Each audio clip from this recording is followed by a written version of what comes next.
Praise the Lord. Let's all arise and give God our best of praise. Amen. Hallelujah. Woo! Hallelujah. Come. Now is the time to worship. Amen. Hallelujah. Praise. Woo!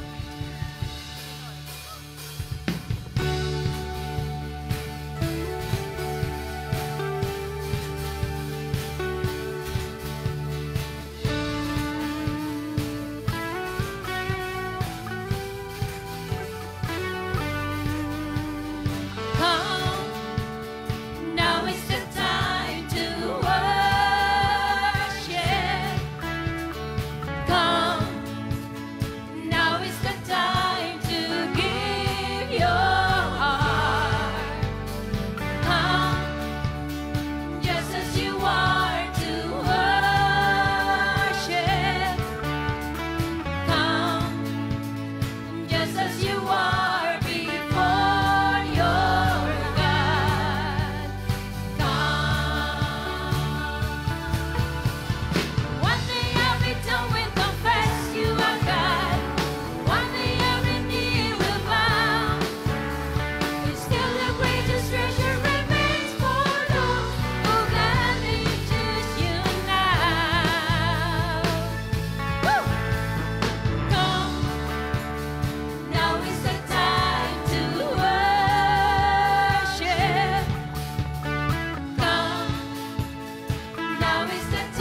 oh God, you are holy. Holy, holy, holy, I want to see. Shall we declare it one more time? Holy.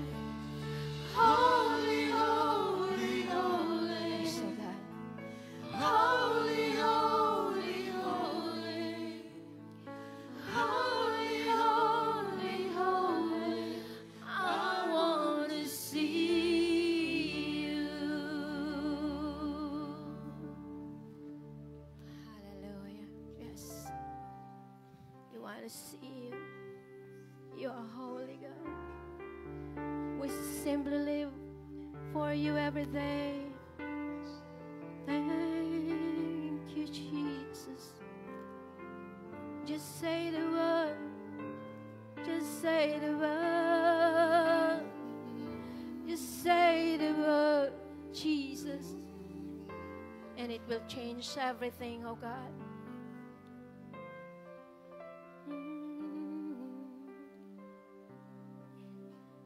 So good.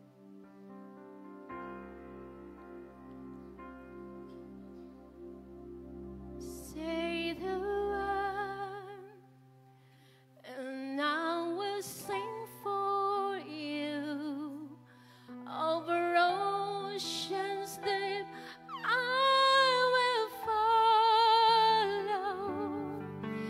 Every star was a song, in every breath a wind praise. It would still fail by for to say all my heart contains. I simply live, I simply live for you. Say the word, and I will sing for you.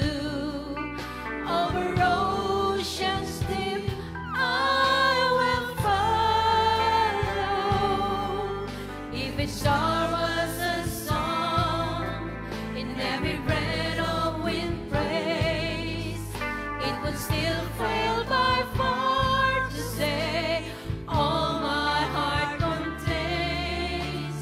I simply live, I simply live for you.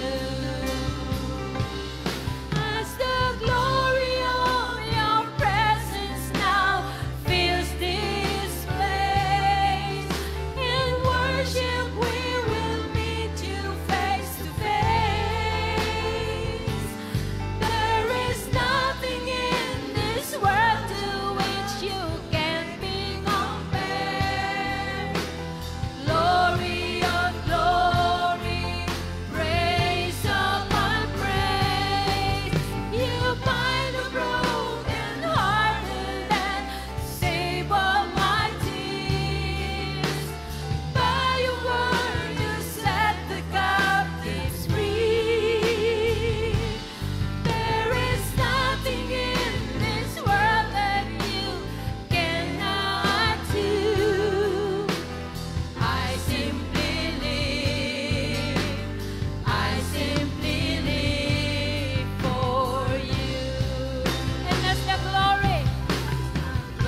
worship, we will meet you face to face.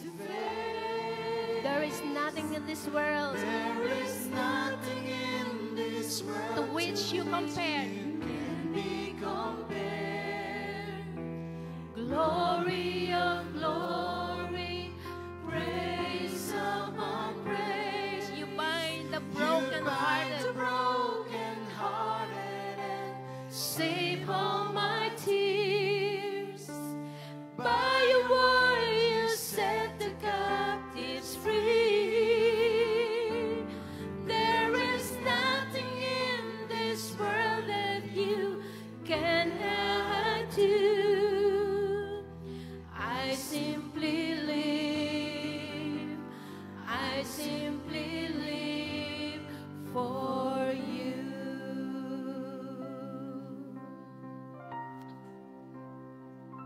Now Come on, church. I belong Yes. to you. We belong to the Lord Jesus Christ.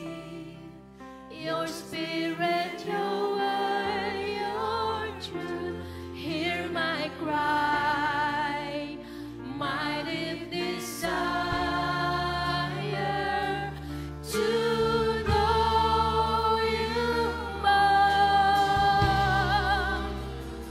In your name, and I will lift my hands to the King. This anthem of praise I bring, heaven knows I long to love you with all I am. Now and I belong to you. All I need, your spirit, your words, your truth. Hear my cry, my deep desire to know you more.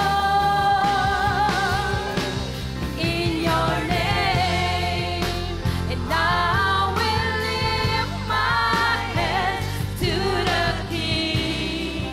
This anthem of praise I bring, heaven knows I long to love you with all I am. In your name, and I will lift my hands to the King. This anthem of praise I bring, heaven knows I long to love you with all I am. In your name, I will lift my hands to the King.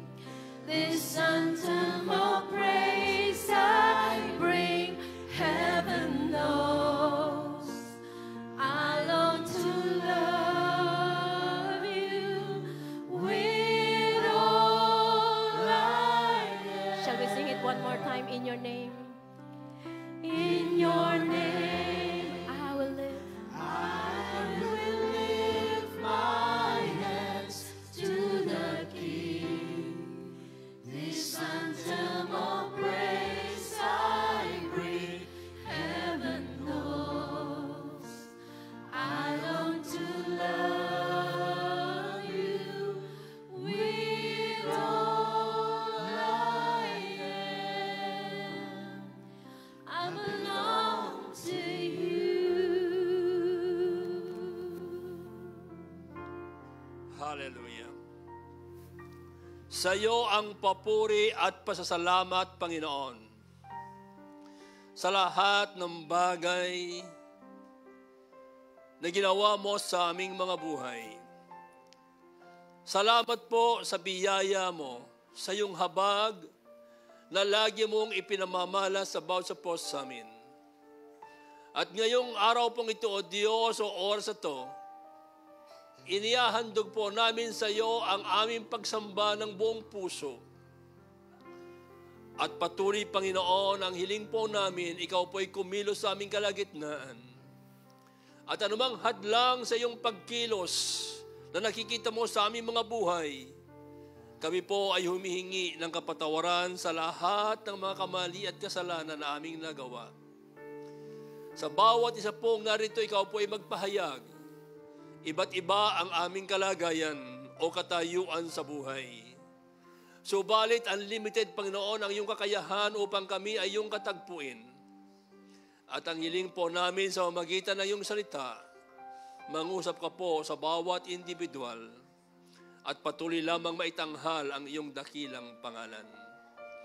Banal na Espiritu, panghawakan po ang kaisipan at labi ng iyong lingkod at patuloy, Panginoon, na sa kalagitnaan ito ay patuloy lamang na maramdaman namin ang iyong presensya. Salamat po. Ito po ang aming panalangin sa pangalan ni Jesus. Lahat ay magsabi ng Amen. Amen. Palakpakan natin ang buhay na Diyos. Hallelujah. Sige po, tayo pong lahat ay makakaupo na. Isang mapagpalang araw sa inyong lahat. Welcome sa gawain po ng Panginoon dito po sa Jesus is Lord Church, Makati. Wala po tayong ibang itinataas kundi ang ating Panginoong Hesukristo na nagsabing siya lamang ang daan, ang katotohanan at ang buhay na walang makakaparoon sa Ama kung hindi sa kanyang pamamagitan. Kaya naman po sa oras pong ito ay sama-sama po natin tunghayan, pag-aralan ang kanyang banal na salita na siyang patuloy nagpapatatag sa atin, nagpapalakas sa ating panampalataya. Sa araw pong ito, ang topic po natin ay pinamagatan po natin, You are what you eat. You are what you eat. Ang sabi po ng mga nutritionist, our appetites determine our diet. And our diet determines our intake. And our intake determines our health. May katotohanan po ba to? Yes, may katotohanan po yan. You are what you eat also applies in our spiritual or in the spiritual realm. Ang hamon ng ating Panginoong Jesucristo ay suriin natin, tingnan natin ang ating spiritual appetite. Of course, with the penetrating words of the fourth beatitude na makikita po natin sa Matthew chapter 5, verse 6, na ito ang kanya sinasabi. Blessed are those who hunger and thirst for righteousness, for they shall be filled. Sa simpleng panalitang ito na tinura ng ating Panginoong Jesucristo, tinutukoy niya rito that our hunger determines our spiritual life. At para lubusan po natin maintindihan, maunawaan ang meaning nito para po sa atin, kinakailangan tayo po ay mag-explore sa ilang po mga principle o prinsipyo na sinasabi po ng Bible. Tatalakayin po natin about the potential of righteousness. Isa po sa ating mga tatalakayin. Now, kung gusto po natin maunawaan ang ibig pong sabihin ng dito pong binasa po natin or the fourth beatitude, kinakailangan din pong malaman natin kung ano ang pakahulugan ng ating Panginoon Jesucristo sa salitang righteousness. So ito po ay nag-appear sa ilang mga aklat, no po? Particularly po, in the book of Matthew, o in the Gospel of Matthew, including 5 times po ito na binanggit doon po sa Sermon on the Mount. Medyo mahiwaga po ang mga salita pong ito. Because it has something to do with being right and doing right. May kinalaman sa paggawa ng may kinalaman po ito kung ano ang tama at paggawa ng tama. Sa bawat pagkataon po na meron pong mga salita sa Biblia na hindi natin gaanong maintindihan, kinakailangan lagi po nating tingnan natin sa ilang pong mga passages of the Bible na siyang magbibigay ng linaw patungkol kung ano ang sinasabi nito, because according po doon sa principle of Bible interpretation, we need to interpret Scripture by Scripture. At dahil po dito, tingnan po natin na kung saan po yung paggagamit po ng Panginoon sa mga talatang ito o kung ano po ang ibig sabihin. Sa Matthew chapter 5 verse 10, makikita po natin dito na sinasabi po rito, "Blessed are those who are persecuted for righteousness' sake, for theirs is the kingdom of heaven." So, dito po yung tinutukoy, ibig sabihin that righteousness is a lifestyle that distinguishes us as true Christians and invites opposition from the world. Ito po yung pinakang 8th beatitude, itong Matthew chapter 5, verse 10. No po. So kung pagsamahin po natin yung 4th and 8th beatitude, Matthew chapter 5, verse 6, and Matthew chapter 5, verse 10, ay makikita po natin dito na kung ano po ang ipinakahulugan dito ng ating Panginoong Jesucristo. Na kinakailangan or we are to hunger and to thirst after the kind of life that will cause some people to persecute us for our faith. Ano po? So, ibig sabihin niya, namumuhay tayo sa isang uri ng pamumuhay na medyo kakaiba. At nagiging dahilan din upang magkaroon ng persecution sa buhay mo. Ika nga ang mangga, paghitik sa bunga, binabato. Pero kapag walang bunga, hindi yan pinapansin. Ano po? So, isang bagay na kung saan ay ikinakapamuhay natin na ang hangarin po natin ay gawin kung ano ang tama at itama kung ano ang mali. Doing what is right. And doing what is right is not easy because you are inviting opposition or even persecution. Siguro naranasan po natin na sa paggawa natin ng tama o sa pagtutuwid po natin ng tama, mayroong mga taong nagagalit. Lalo na kapag ang taong makaharap po at gusto mong iayos at itama, ay nasanay, nahirati sa ganong gawain. Medyo mahirap pong baguhin ang isang bagay na nagiging kultura na. At marami kang makakabangga. Pero kinakailangan mong manindigan sa katotohanan. Kinakailangan gawin mo kung ano ang tama. Whatever the outcome. Ang mahalaga, yung tama ay magagawa mo at mapapanindigan mo. I myself, I experienced that during our council meeting. May mga bagay na gusto kong itama, ang katulad ng iba, iyan ang nakahiratian. Bakit pa baguhin? Sabi ko nga, kaya nga, dapat itama ang mga maling sistema. Sabi ng isa, mukhang lagi kang naghahanap ng away. Sabi ko, hindi ako naghahanap ng away. Gusto ko lamang paninindigan ang katotohanan at gusto kong ituwid ang mga mali. Mga kaibigan, mga kapatid, kung alam natin ang tama, ipaglaban natin ang tama. Ika nga, kung may katwiran ka, ipaglaban mo. At wala kang dapat katakot at hindi ka dapat matatakot as long na ikaw ay nasa tama. And that is hunger and thirst for righteousness. I admire what Senator Joel Villanueva did doon po sa Senate. Na kung saan na talagang naninindigan siya kahit siya'y mag-isa at ginagawa kung ano ang tama. Paalang-alang sa katwiran at sa katotohanan. Gusto ko bang panoorin po natin ang video ito? Na kung saan po ay yan po panoorin po natin. Madinig muna yung aking adhikain at ang mga panukalang batas na aking inihain dito sa Senado.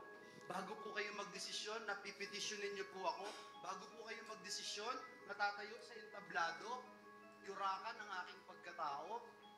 Are you aware of the context of statements of some in the LGBT community kay Senator Joel? Kasi they're saying he's a bigot, they're saying he's anti-LGBT. Oh, yes, Papa. Someone like Joel Villanueva, who's a very bright person, is a very patient person.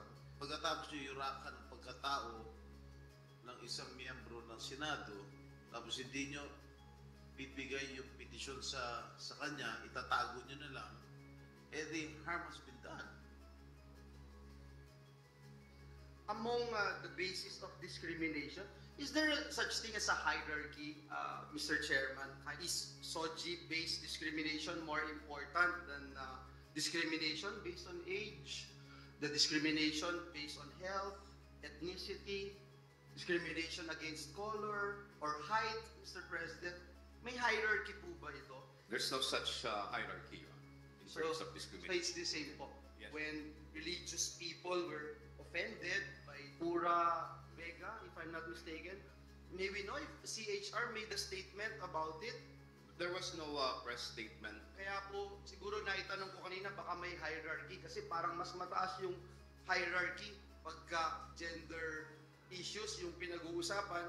There's this Miss Jade So, drug performer din po siya. She claimed na yung personnel po of a waxing salon repeatedly misgendered her and was hesitant to give her service for not disclosing that she was not female.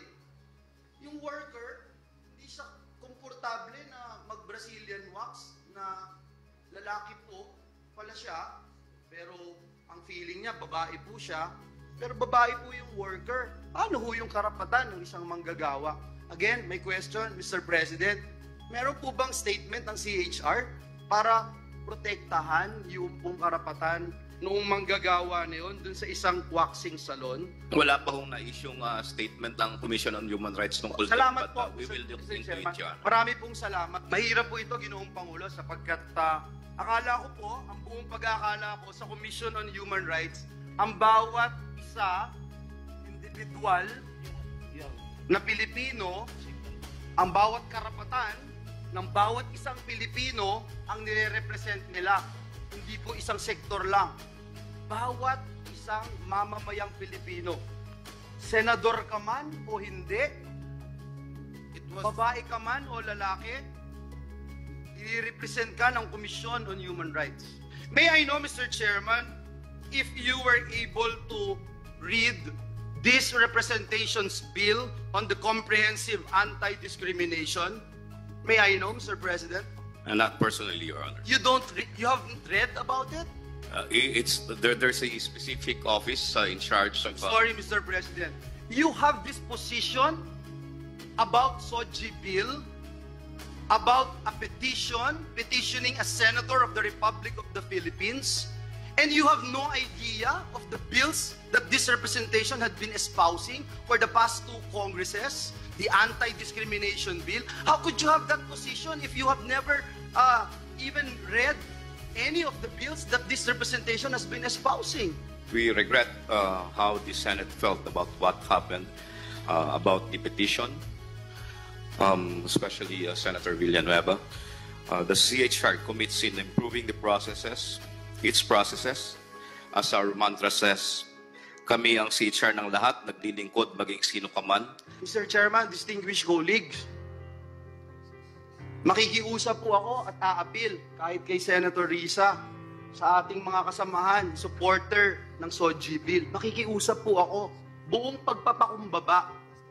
Baka po pwede na lahat ng sektor, galangin lang natin sa CHR. Parang awa nyo na po.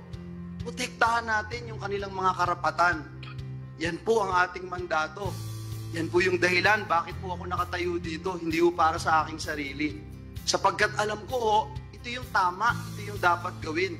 For the information of everyone present here today, what I mentioned to the chairman before he left me here in this August chamber, here in this particular spot, I just asked him, and please confirm this, Mr. Chairman, to just do the right thing. Just do the right thing. Just do the right thing. Ayaw natin na may tatapakan na karapatan just because we wanted to please one individual, one particular sector at the expense of another. I hope, Mr. Chairman, I can go on and on with questions, but I think it's also crystal clear, Mr. President, Mr. Chairman, na importante ho na iparating natin yung tamang mensahe sa ating mga kababayan. Ano man ang relihiyon mo, ano man ang paniniwala mo, ano man ang kulay mo, dapat protektahan ang iyong karapatan. Sapagkat yan ang sagradong mandate ng bawat isa sa atin bilang mga kawani ng pamahalaan to uphold and protect the rights of every individual, of every Filipino. Maraming salamat, Mr. Chairman. Maraming salamat, Mr. President, for your patience. Praise God. Palapakan po natin ang panindigan ng ating pong senador. Nag-strike po sa akin yung salita niyang, just do the right thing. Ang tao pong merong hunger and thirst for righteousness, he or she don't care kung ano po ang sasabihin ng tao. Ang mahalaga, he or she just do the right thing. Matuwa man o hindi ang iba, ang mahalaga, ginawa mo at ipinaglaban mo kung ano ang tama. Hindi po madali. Ano po? Lalong-lalo na po yung mga nasa naglilingkod sa gobyerno. Ano po? Kinakailangan po talagang magiging matatag ka at hindi ka matatangay ng sistema. Kinakailangan ikaw ang magdala sa kanila. Kaya kinakailangan yung spirituality po natin, patuloy po natin patatagin, patuloy nating magkaroon tayo ng gutom at uhaw sa katwiran ng ating Panginoon. And also righteousness starts in the heart and changes a person from the inside out. Ito po ay laging nagsisimula sa puso ng bawat sa atin. Hindi magkakaroon ng pagbabago sa isang syudad, sa isang bayan, kung walang pagbabago na nagmumula sa puso ng tao. Sapagkat ang tunay na pagbabago ay laging nagsisimula sa puso natin. Lagi nating isisigaw, pagbabago, pero wala naman tayong pagbabago. Hindi lamang sistema ang dapat nating baguhin. Sarili natin ay dapat nating baguhin. Sa puso natin dapat nagsisimula ang pagbabago. The problem is, we have full stomachs, but we have empty heart. Hungkag kung minsan ang puso po ng bawat isa po sa atin empty.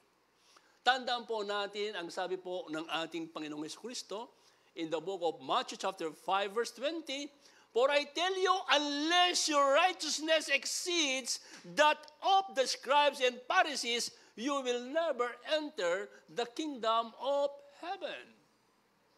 Ang mga Pariseyo po nung panahon po ng ating Panginoong Jesucristo ay ang kanilang paniniwala na ang pagiging makadiyos ay sapat na yung ikaw ay makapasok ng simbahan. Sapat na yung sumunod ka sa mga ritual at mga tradisyon. Pero mga kapatid, hindi ganon. At ang iba po sa atin ay ganon din ang paniniwala. Ang makapagsimba ka, ang makapagbigay ka ng offering ay sapat na. Pero hindi po ganoon po yon. Kinakailangan yung lifestyle po natin ay laging sang-ayon sa pamantayan po ng ating Panginoon. Mga kapatid, true righteousness starts in the heart and changes a person from the inside out. And righteousness doesn't need to be seen by others, but only by God. Matthew chapter 6 verse 1, "Beware of practicing your righteousness before other people in order to be seen by them. For then you will have no reward from your Father who is in heaven." Alam niyo mga Pariseyo, gustong-gusto nilang manalangin, magdasal sa publiko ng malakas at naririnig ng mga tao. At pag sila din ay nagbibigay ng offering, inihahagis doon sa metal box upang kumalansing ng malakas. At mariging mga tao, uy, ang laki ng kanyang ibinigay. Pag sila ay nagsasakripisyo, gusto lang ipaalam sa mga tao, yung gumagawa ng kabutihan, ipinamamalandakan. At magyang ibang tao po sa ating kapanahon ay gayon din. Na kapag nakagawa ng kabutihan, picture dito, picture doon, in-advertise, uy, si ganito, si ganyan. Sabi ng Biblia, hindi mo na kinakailangang ipaalam ang ginawa ng kaliwang kanan, ang kaliwang kamay mo sa kanang kamay mo. Mga kapatid, ang tunay pong tagasunod ng ating Panginoong Jesucristo, seek a righteousness that doesn't need to be seen by others. Hindi natin kinakailangan ng approval ng taong mahalaga, ang approval ng ating Panginoon. At pag ang Diyos ay nag-approve, gagawin niya, ito yung maging approve din sa mata ng tao. Pero may mga bagay na approve sa Panginoon, hindi approve sa Diyos. Gusto ng Panginoon, pero hindi gusto ng tao. Meron po mga ganyang pagkataon. Pero ang mahalaga po noon, ang gusto ng Diyos, ang siyang nasunod ng bawat isa po sa atin. Because righteousness causes us to seek God's approval above everything else.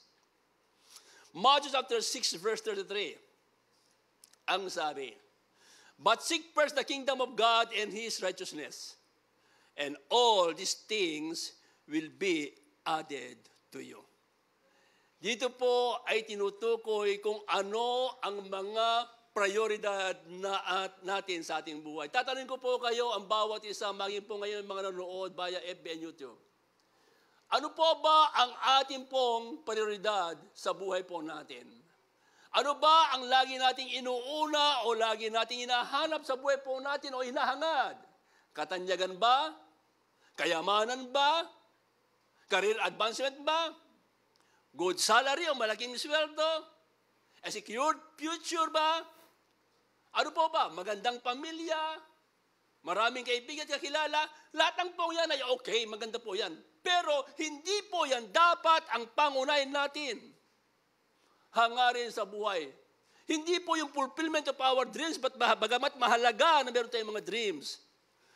Mga kapatid, ang pinaka-importante pong dapat na inuuna po natin sa buhay po natin ay unahin natin ang Panginoon sa buhay natin o sikapin natin na tayo ay pagharian ng Diyos at unahin siya sa buhay po natin to put God's kingdom and God's righteousness first sa buhay po natin. Yan po dapat ang mga pangunahing layunin natin po sa buhay po ng bansa po sa atin.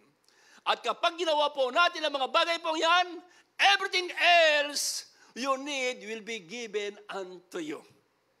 Hindi mo na habulin yun, ang Panginoon ang magbibigay nito sa atin sapagkat ang sabi niya, seek first the kingdom of God and His righteousness, and all these things will be given unto us. Ang problema po kasi sa buhay po natin, nagiging mali o hindi natin alam kung ano po yung prioridad natin. My dear brothers and sisters, seeking His righteousness means letting His word set the standard for our lives. Dapat po ang salita ng Diyos ang magiging pamantayan po natin sa buhay po natin, hindi lamang o hindi ang salita ng tao. It means seeking to do that which is pleasing to God. Kung ano ang nakapagbibigay katuwa at kaluguran sa harap ng Panginoon, yun dapat ang ating pinagtutuunan ng unang pansin po natin. So, again, napakahalaga po tayo po magkaroon ng hunger and thirst for righteousness. Now, ano po ang nagagawang influence o kapangyarihan ng gutom o ng hunger sa bansa po sa atin? The influence of hunger. Ang mga taong ina-address si Jesus sa panahong ito, na ito yung pinapangaral niya, ay naunawaan kung ano talagang ibig sabihin ng gutom. Kayo po ba? Alam po ba niyo kung anong sabihin ng gutom? Alam po ba natin? Baka mababaw lamang po ang pagkakaintindi po natin sa gutom. Baka ang pagkaintindi lang po natin sa gutom, hindi lang tayo kakain sa oras, nagugutom tayo. Ang pagkaintindi natin sa gutom ay yung kumakalam lamang ang sikmura natin. O kaya pagdating mo ng bayo, walang pagkain, yung pagkaintindi natin sa gutom. O kaya nakapila ka sa pagbili ng pagkain mo, ang tagal ng pila, ang haba ng pila, sabi, ang tagal naman, gutom na ako. Hindi lamang po ganoon ang ibig sabihin, pakahulugan ng gutom. Ang ina-address dito Jesus talagang naintindihan kung ano ang ibig sabihin ng hunger. Mga taong gustong kumain, walang makain. Gustong bumili ng pagkain, walang pambili ng pagkain. Talagang yung tunay na gutom. Sa atin naman po, wala pa nakaranas ng ganoon. Kaya nung panahon po ng pandemic, wala talagang maraming nalipasan lamang ng gutom, pero talagang hindi naintindihan kung ano talagang pagkagutom. Pero ang mga taong ina-address po niya dito, alam nila at naunawan nila kung anong ibig sabihin ng gutom. Sapagkat sa panahon pong ito, wala pong, kukunti lamang po ang nananagana o sagana ang buhay sa panahon pong ito sa mga taong nakaharap niya. Because they live in poverty. Sa mga panahon pong ito, walang grocery store, walang malls, walang refrigerator, no? At mahirap din ang tubig. So, may mga panahon na lumilipas ang maghapon, na wala silang pagkain, itinutulog na lamang ng kanilang gutom. So talagang, itong mga taong ito, danas na danas sila ang gutom. So, naunawa nila kung ano talaga ang gutom. Now, tayo po, ano tayo? Masasabi natin na we are the best paid people sa ating kapanahunan sapagkat wala talagang nagugutom po sa atin. Alam niyo, ang problema naman natin hindi yung paghahanap kung ano makakain natin . So, totoo lang, most of us dito, no, kahit marahil siguro sa nanonood, hindi, ang tunay natin problema, hindi kung ang paghahanap kung ano makakain natin. Alam niyo kung ano problema natin? Kung paano maalis yung mga bilbil natin. O, diba? 10 years ago, 20 years ago, hindi naman ganyan yung katawan niyo . Kaya nga, you are what you eat . Kung anong hubog ng katawan natin ngayon, produkto yan, ng mga kinain natin. Yan ngayon ang problema natin. Mga kapatid, again, we need to have a hunger and thirst for righteousness.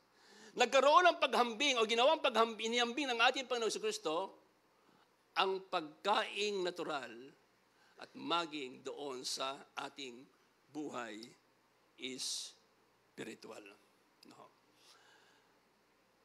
Kaya tingnan po natin dito, no, meron po tayong observation po dito na kung paano po, na kung saan yung hunger of our hearts that leads to a righteous life.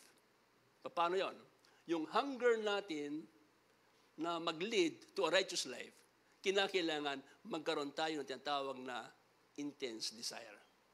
Masidhi at matinding paghahangad, pagnanasa. Wala pong, in regards to hunger, wala pong makakapilit sa atin na kumain kung ayaw natin. Meron ang ating kasabihan na ang kabayo raw pwede mong dalhin sa ilog, pero hindi mo siya mapipilit na kumain. Bigyan ko man kayo ng maraming pagkain ngayon sa harapan ninyo, pero hindi ko rin kayo mapipilit kumain. Kailangan kayo mismo ang magkaroon ng desire, magkaroon ng interest na kainin kung ano man yung pagkain na nasa harapan ninyo. Di po ba? Lalo yung may sakit, di ba? Mahirap pilitin kumain yan. Naalala ko dati, di ba? Sa probinsya, ng mga laking probinsya, pag may sakit ka, bata, anong ginagawa ng matatanda, di ba? Pinapakain ka, tatanungin ka, gusto mo ng orange? Gusto mo ng cracker, di ba? Para lamang lumakas ka. Pero ayaw mo dahil hindi mo makain. Nagtataka nga lang ako kung alin yung ayaw kumain, pinipilit kumain. Kung kailan may sakit, yung pinapakain masarap. Dapat pinakain masarap nung hindi wala pang sakit para hindi magkasakit. Babaligtad . Again, kapag ang isang tayo ayaw kumain, hindi mo yan mapipilit na kumain. Kaya nga, kapag ang isang tao ay nawala ng ganang kumain at ayaw kumain, yan po ay masasabi natin, sukatan, pwede mong basihan na ang taong yun ay mayroong sakit kapag hindi makakain. Di ba, nung pandemic, yung mga naka-COVID dyan, ano naramdaman nyo? Wala kayong pang-amoy, walang panlasa, natamad kayong kumain, kasi may sakit. Mga kapatid, kapag nawalan ka ng appetite sa mga bagay na espiritual, pag nawalan ka ng ganang manalangin, wala ka ng ganang magbasa ng salita ng Diyos, wala ka ng ganang magpuri sa Panginoon, wala ka ng ganang umaten ng church kung hindi ka pipilitin, ibig sabihin, that is an indication na ikaw ay merong spiritual sickness. Kaya magandang barometer po yon kapag nawawala na po kayo ng gana. Pag nawawala na yung dating excitement ninyo sa pagsamba sa Panginoon, uy, may sakit ka na. Kaya kinakailangan lumapit ka kay Dr. Jesus para magpagamot because He is our healer. Amen! Palakpakan po natin ang ating Diyos na buhay. Hallelujah! Kinakailangan, pakinggan po natin ang sinabi po ng psalmist through David, no? Na yung kanyang longing para hanapin ang ating Panginoon. Longing sa presensya ng ating Panginoon.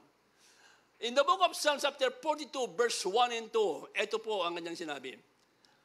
As a deer longs for a stream of cool water, katulad ng isang usa na nauuhaw sa tubig sa batisan, sabi ang ganun, as a deer, sabi may kanta to, as the deer fainted for the water, so my soul longeth after thee. You alone are my heart's desire, and I long to worship thee. Sabi niya, as the deer longs for a stream of cool water, so I long for you, O God. I thirst for you, the living God, when I can go and worship in your presence. And Psalm 63 verse 1, sabi nito, God, you are my God. I am searching so hard to find you. Body and soul, I thirst for you in this day, in this dry and weary land, without water. Mga kapatid, hunger and thirst are intense desires. Masidi at matinding pagnanasa. So, kalintulad din po ito, nang hangarin po natin ng righteousness sa buhay po natin. Hangarin natin na gawin kung ano ang tama. Meron ba tayong ganitong desire na ramdaman para sa katwiran, para sa katotohanan, at para sa gawin kung ano ang tama? Mga kapatid, tandaan po natin, again, hunger and thirst is strong desire or intense desire. But our desire, intense desire, is not enough. But we need to take an appropriate action para yung desire natin for righteousness ay magkaroon po ng kaganapan. Mga kapatid, napakahalaga po na mag-take po tayo ng appropriate action. Kaya napakahalaga po na kung saan, katulad po ang sinabi ko kanina, kapag nawalan ka ng appetite, that is the sign of illness. So same is true in spirituality. Now, pag ganito po ang naranasan po natin, sabi ko kanina, we need to come to Jesus, the source of life, or the bread of life. Ang sabi niya dito sa Matthew chapter 6, verse 35 and 51, I am the bread of life, or I am the bread that gives life. No one who comes to me will ever be hungry. No one who believes in me will ever be thirsty. I am the living bread that come down from heaven. Whoever eats this bread will live forever. This bread is my body. I will give my body so that the people in the world can have life. So again, mga kapatid, when we are spiritually hungry, lumapit tayo sa source of our spiritual life na walang iba kundi ang ating Panginoong Kristo. And our real hunger is for God. Yan po dapat talaga ang tunay natin na pagnasaan sa buhay po ng bawat isa po sa atin. Ang nakakalungkot, ang ibang mga tao, to feel their spiritual hunger, sila po ay nagpupunta sa mga wrong places. Pleasures, possessions, performance, at iba pa, no? Na nagbibigay kasiyahan sa kanila. Pero lahat ng yan, mga kapatid, ay pangsamantala lamang. Huwag tayo mag-spend ng panahon sa mga junk of this world. Huwag natin aksayahin ang ating energy, ang ating time, ang ating resources sa mga bagay na hindi po nakatulong sa ating spirituality. The Bible tells us in the book of Matthew chapter 55 verse 2, why do you spend your money on junk food? Your hard-earned cash on cotton candy. Listen to me. Listen well. Eat only the best. Fill yourself with only the finest. Kung ano po yung pinakamainam, yun po dapat ang gawin natin. Yun po dapat ang i-apply natin sa buhay po natin. And wanting for more. Hindi lamang yung minsan ka na feed, minsan ka satisfied ay enough na, you need to kinakailangan pa, we need to wanting for more.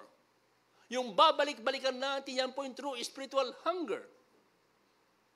Hindi ka makontento sa minsan lamang, kundi kinakailangan habang buhay. Meron tayong hunger and thirst for righteousness. Hungering and thirsting for righteousness is like a narcotic. You get hooked, you become addicted, you need more. You keep coming back. Or alam po yan, ng mga ano dyan, no? Yung dating mga gumagamit, yung mga nahook dyan, alam nila yan, no? So, pagdating po sa righteousness, dapat po ganoon yung pakiramdam po natin. Dapat po ganoon po ang panlasa po ng bawat isa po sa atin. Once you have encountered the living God, nothing else satisfies you.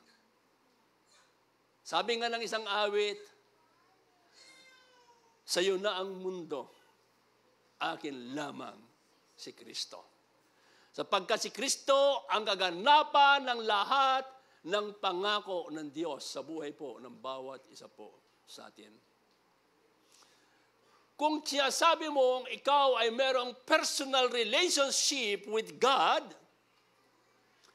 pero yung hungering and thirsting for righteousness ay wala, mga kapatid, tanungin mo ang sarili mo kung kilala mo nga at tunay nga meron kang personal relationship sa ating Panginoon.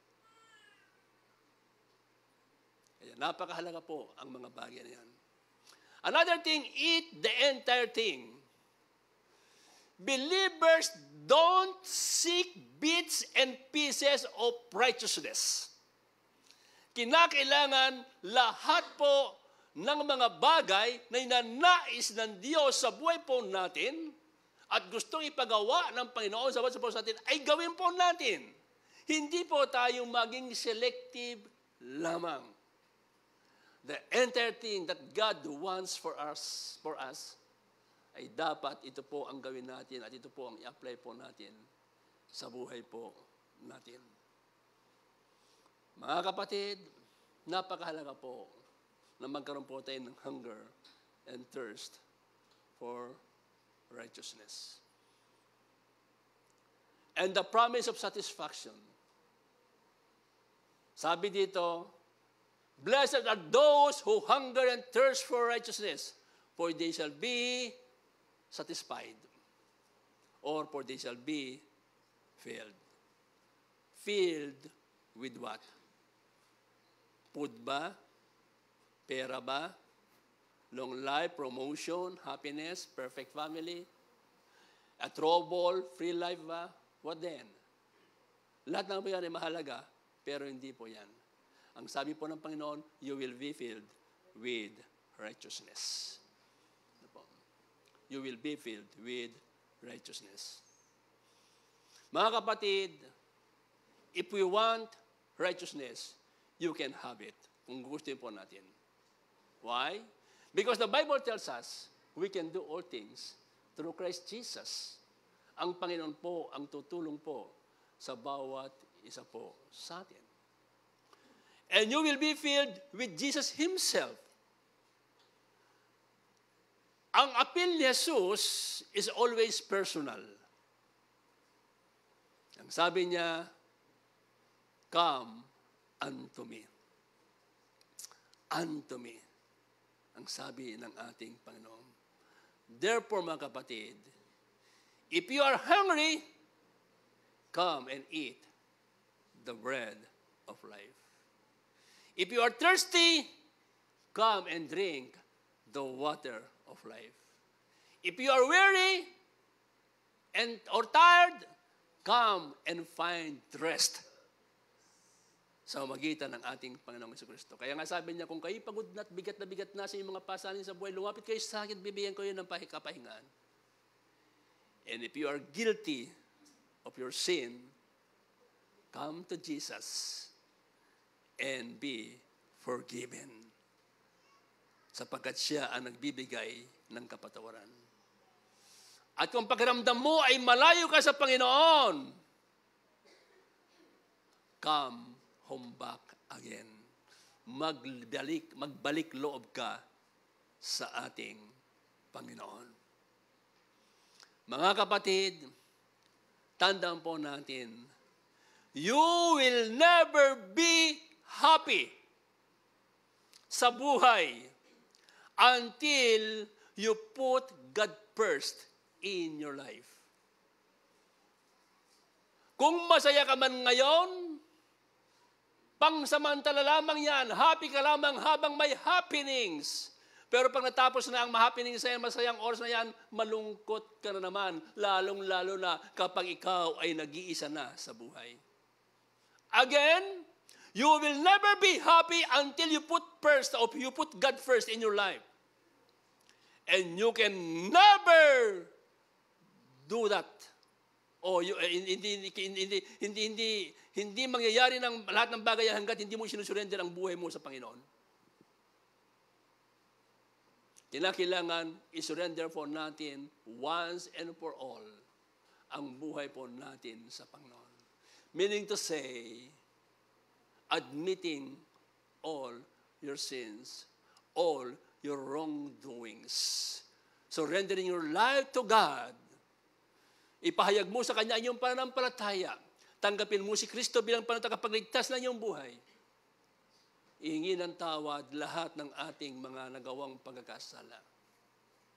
At dito po magsisimula ang happy life po natin. Dito magsisimula ang pagkilos ng Panginoon sa buhay po natin. Tandaan po natin, in the kingdom of God, everything begins with a seeking heart. I repeat, in the kingdom of God, everything begins with a seeking heart. Ang kaligtasan po natin, our salvation begins with a hungry heart. Kaya nga, kung pagod ka na, kung nahirapan ka na, then, lumapit ka sa Kanya. At ikaw ay magpanibagong simula sa buhay mo. Mga kapatid, whatever you want in the spiritual realm, you can have if you want it. Mapapasiyan kung gusto mo. Kaya nga sabi ni Jesus, again, Matthew chapter 5, verse 6, blessed are those who hunger and thirst for righteousness, for they shall be satisfied. Tanong, are you hungry?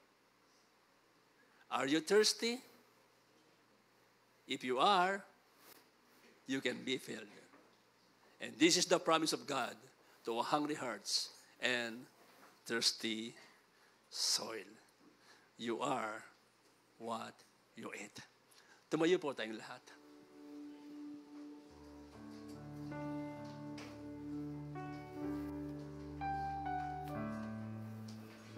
Jesus, I am thirsty.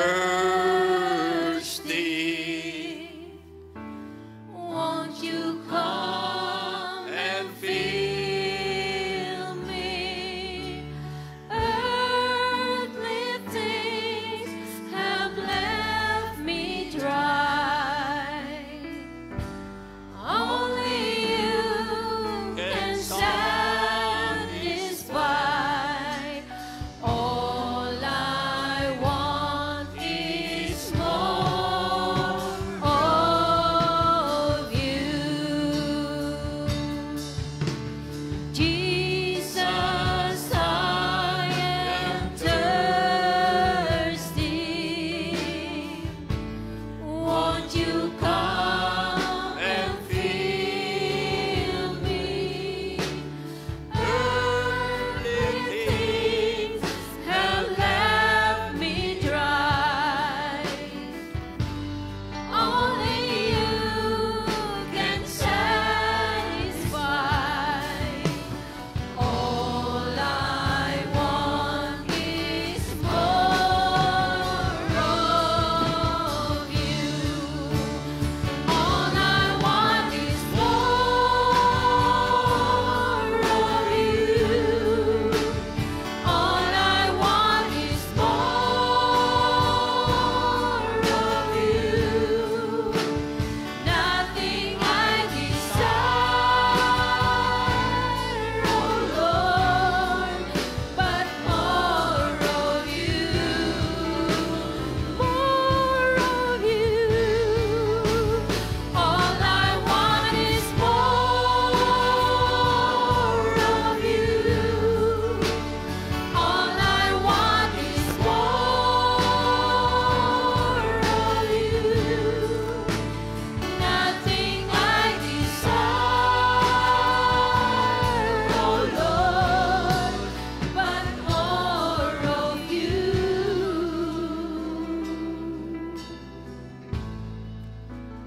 More of you. All we want is more of you, O God.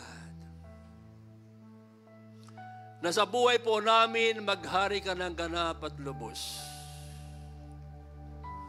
Lord, pagharian mo ng ganap ang aming mga buhay. May mga pagkakataon ng aming mga longings, hinanap po namin sa mga maling paraan, sa mga maling lugar, sa mga maling bagay. Sa halip na ikaw ang hanapin namin, sa halip na ikaw ang unahin namin. We made a wrong decision in life.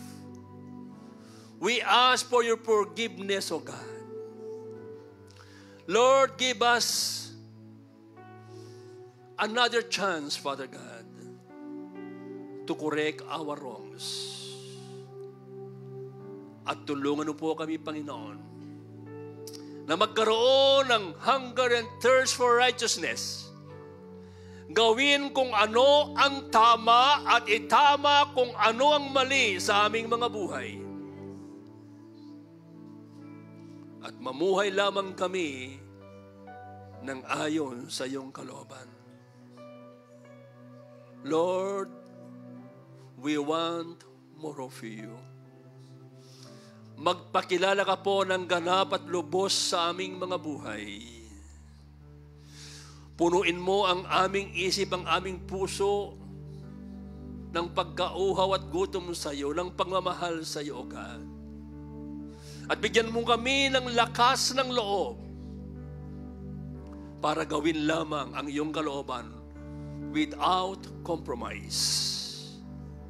Na kami ay tumayo sa katotohanan at manindigan sa katotohanan ng magiging standard of living namin, Panginoon, ay walang iba, ang pamantayan namin ay walang iba, Hindi ang sinasabi ng tao, kundi kung ano ang sinasabi mo, O God.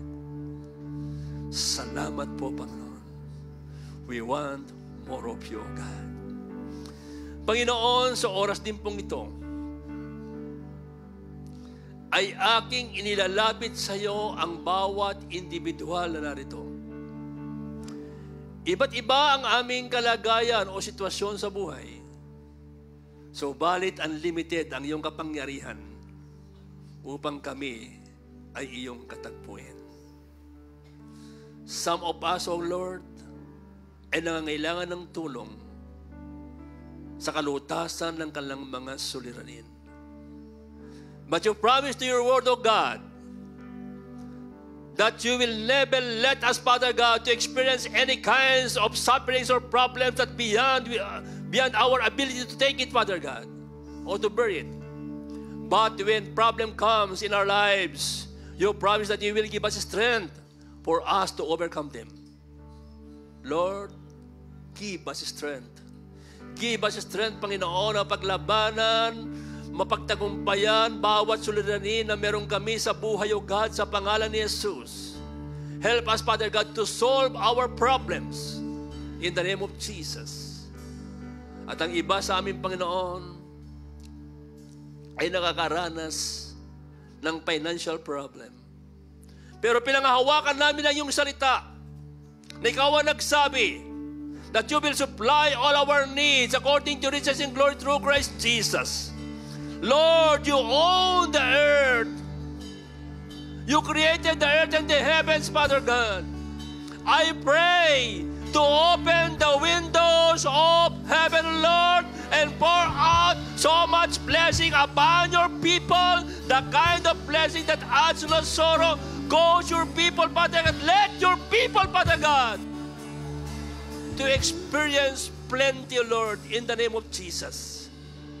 And also, Father God, make us a channel of your blessing to other people upang maramdaman nila ang iyong pagmamahal through us. Lord, salamat po. Tanggalin mo, Panginoon, ang spirit of poverty among your people in the name of Jesus, sapagkat ang kahirapan na hindi mo kalooban, ang kalooban mo ay ang kasaganahan. Salamat po. And some of us, Father God, ay merong naramdaman na sakit sa kanilang katawan. Walang nagawa ang gamot, wala rin nagawa ang mga doktor, pero merong kang magagawa. Sa katawan namin, sa buhay namin, Panginoon. Because by the stripes of Jesus, we were healed. Lord, remove every kinds of sickness and diseases. Disease, Panginoon, sa bawat bahagi ng aming katawan sa pangalan ni Jesus. At padali mo, Panginoon, ang himala na kagalingan sa katawan ng bawat isa. People of God, by faith, receive your healing. Receive your healing. In the name of Jesus Christ of Nazareth. Maraming salamat po, Panginoon. Maraming salamat sa himala. Salamat sa pagpapala. Salamat, Panginoon, sa pagdaloy ng iyong presensya, sa pagdaloy ng iyong kapangyarihan sa buhay po ng bawat sa po sa amin. That's why, Father God, lagi naming sasabihin, we want more of you, God. We want more of you, Father God. In the name of Jesus, Lord, put in our hearts, Father God, an intense desire, Panginoon, the hunger and thirst for righteousness. In the name of Jesus. Hallelujah. All I want is more of you. All I want is more of you. Nothing I desire, oh Lord, but more of you. Shall we lift our hands to God? All I want is more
Hallelujah. Sige, isang pa nga pong malakas na palakpak para sa ating Diyos na buhay. Hallelujah.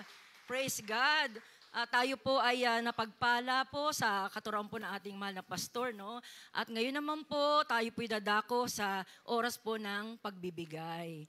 At ito po, no, sabi doon, the truth of God's tithes and offerings is that we bring ourselves closer to Him when we give.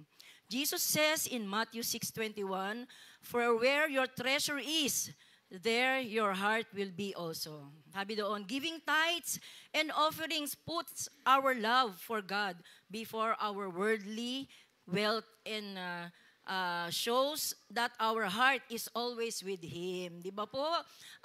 Mahal po ba natin ang Lord? Amen? Mahina po. Mahal po ba natin ang Lord? Amen. Dapat po malakas po yan, ano? At paano po natin mapapakita naman ang ating pagmamahal sa ating Panginoon? Di ba po? Through sa ating pong obedience, di ba po? Yung ating pagsunod, di ba po? Sa pagbibigay ng ating pong ikapo para sa ating Panginoon. Di ba? Sabi nga po na ating mahal na pastor, no, sa kanyang katuruan kanina, na dapat po ay lagi po nating i-desire na ating pong mapasaya ang ating Panginoon, di ba po? Papaano nga po yun? True sa ating pong pagsunod. Di ba po yung pagsunod na merong kagalakan sa puso? Yan po yung Malakay 3:10, di ba po? Yung pagbibigay ng ating pong whole tithe, di ba po? Bring the whole tithes into the storehouse, di ba po? Yung storehouse pertaining to sa ating pong church. No, yung ating pong, sabi doon, para daw po merong pagkain sa panambahan, di ba po? Yun po yung ating pong suporta para po sa ating panambahan. Kasi marami pong pangangailangan ang ating pong panambahan. Kaya po, di ba, masarap po sa pakiramdam na tayo po yung nagiging kabahagi na ang ating pong, yung share po natin, ano, para po sa ating panambahan, di ba po? At yung poong ating pong support na yan, no? Marami po ang maaabot niyan. Yung mga kaluluwa po, yung mga tao po na nangangailangan po ng salita ng ating Panginoon. Kaya po, lagi po nating i-desire, no, sa puso po natin na mapasaya natin ng Lord through sa ating pong obedience. Di ba po? At syempre po, nagbibigay dapat ng may kagalakan sa puso. Hindi po yung nalulungkot, di ba po? Dapat po lagi tayong, ando yung joy, di ba po, sa ating pagbibigay sa ating Panginoon. So, yun po, ngayon po, kung kayo po'y handa na, i-ready na po natin ating kaloob sa ating Panginoon at tayo po'y manalangin. Hallelujah. Oh, hallelujah, Lord, Panginoon, sa iyo po ang lahat ng papuri, pasasalamat, kaluwalhatian, Panginoon, dahil sa iyong kabutihan, sa iyong pag-ibig sa buhay ng bawat isa sa amin. Lord, ang lahat ng bagay na ito, Panginoon, na meron kami, ito po ay nagmula sa iyo, Panginoon. Kaya naman, Lord, dalangin ko, O God, hallelujah, ibuhos mo, Panginoon, buksan mo ang lahat ng bintanang ng kalangitan at ibuhos mong ganap ang lahat ng biyaya at pagpapala mo sa iyong mga anak, Panginoon. Hallelujah. Sa lugar nito at sa lahat po ng nanonood ngayon sa aming pong live streaming, O God. Lord, Panginoon, hallelujah. Andito po ang aming mga puso, Panginoon. Kami po ay sumusunod sa iyo sapagkat mahal ka namin, Panginoon. Dahil sabi mo, if you love me, you will obey my commandments. Kaya Lord, kami po ay sumusunod, Panginoon. Hallelujah. Ando din, Lord, yung aming kagalakan sa puso namin, Panginoon, na magkaloob sa iyo, Panginoon. At Lord, hallelujah, sa iyong mga anak na magbibigay, Panginoon, patuloy, O God, dalangin po namin na, hallelujah, puspusin mo, Panginoon, ang kanila pong buhay, Panginoon, ang kanilang pinansyal, lahat ng aspeto ng kanilang mga buhay, Panginoon, maging sa pamilya, sa kanila pong trabaho, negosyo, patuloy mong pagpalain, O God, ang lahat ng kanilang mga pinagkukunan, O God. Lord, hallelujah, dalangin din po namin, Panginoon, alisin mo lahat ng mga salot o peste, Panginoon, sa aming kabuhayan, O God. At nang patuloy, O God, na kami po ay magkaloob sa iyong ministeryo, Panginoon. Lord, hallelujah, basbasa mo lahat ng mga perang malilikom, Panginoon. Magamit lamang, O God, hallelujah, sa ikalalaganap pa ng iyong ministeryo dito sa lupa. Maraming po salamat, Panginoon. Sa iyo po namin ibinabalik ang lahat ng papuri, pasasalamat. Tanging sa iyo lang po nararapat sa pangalan ni Jesus. Ang lahat po ay magsabi ng Amen. Amen.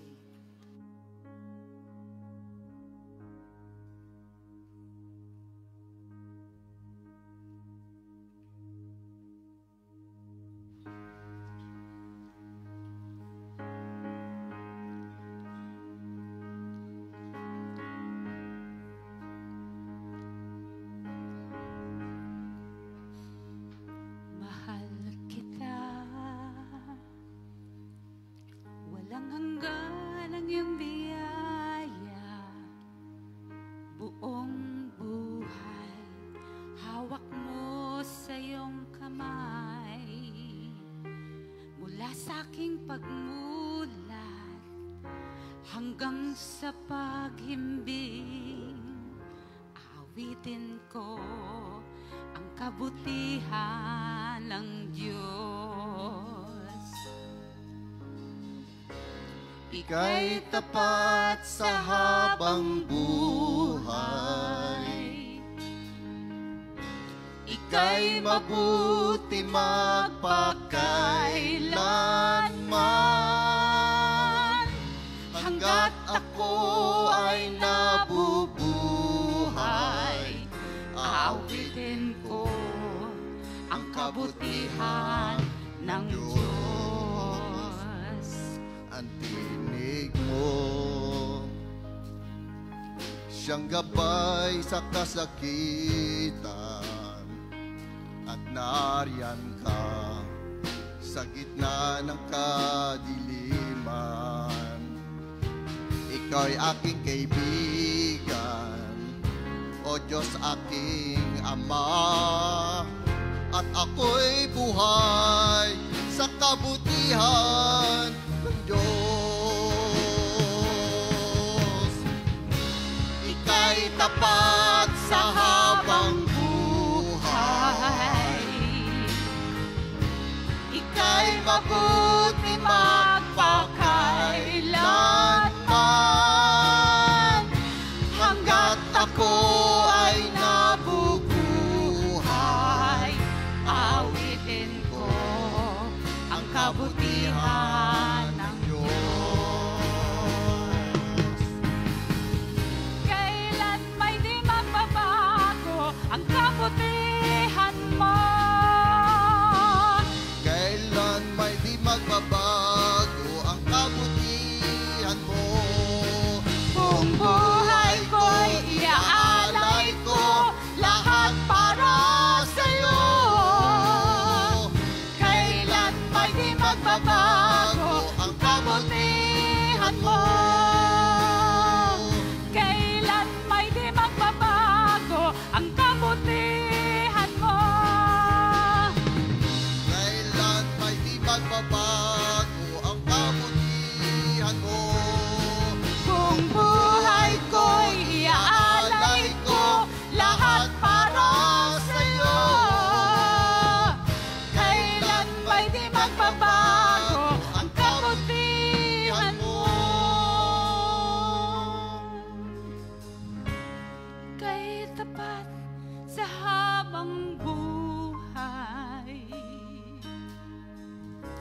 Ika'y mabuti magpakailanman. hanggat ako ay nabubuhay,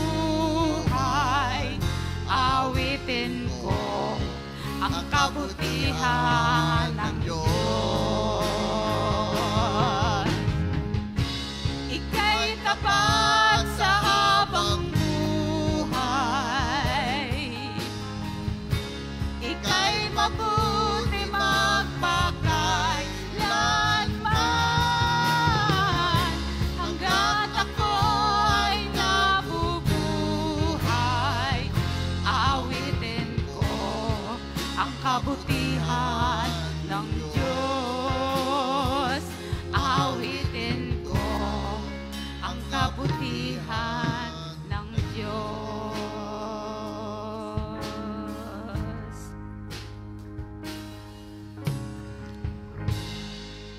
Sa Diyos ang papuri.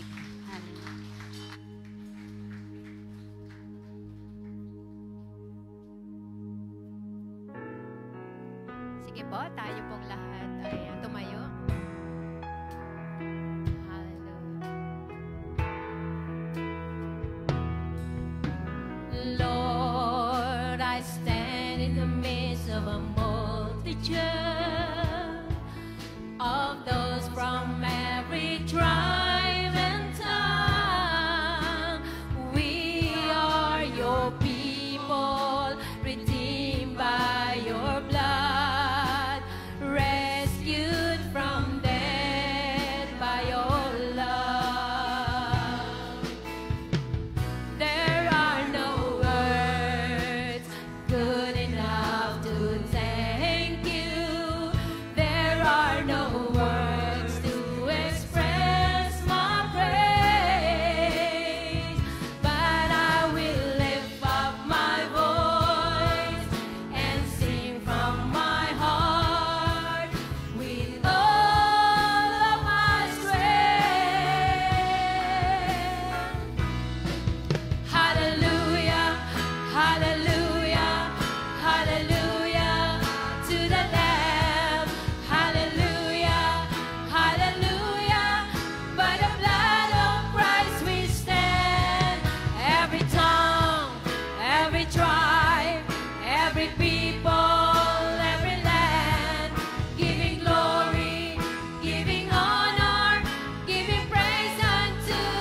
God, we glorify your name.